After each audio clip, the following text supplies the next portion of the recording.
Assistant commissioner تحصیل نورپور تھل سعد بن خالد نے کہا ہے کہ تحصیل انتظامیہ نورپور تھل عوامی فلاح و بہبود کے لیے تمام دستیاب وسائل بھرپور طریقے سے بروئے کار لائے گی۔ ان خیالات کا اظہار انہوں نے نورپور تھل پریس کلب کے وفد سے تعارفی نشست کے دوران خصوصی گفتگو کرتے ہوئے کیا۔ ڈپٹی ڈسٹرکٹ ایجوکیشن افیسر تحصیل نورپور تھل فیض حسن ملک بھی اس موقع پر موجود تھے۔ وفد کی قیادت چیئرمین پریس کلب سیٹ سمر سلطان کر رہے تھے۔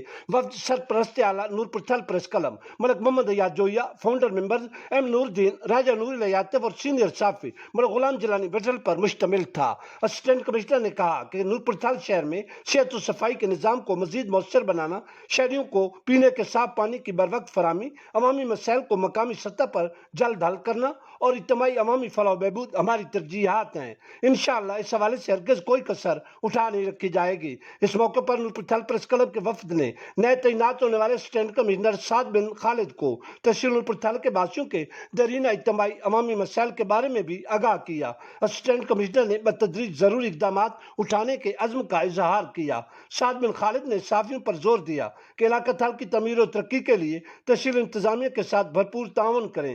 صحافیوں کے وفد نے علاقائی تعمیر و ترقی اور سماجی آسودگی کے لیے اسسٹنٹ کمشنر کو اپنے بھرپور تعاون کی یقین دہانی کرائی۔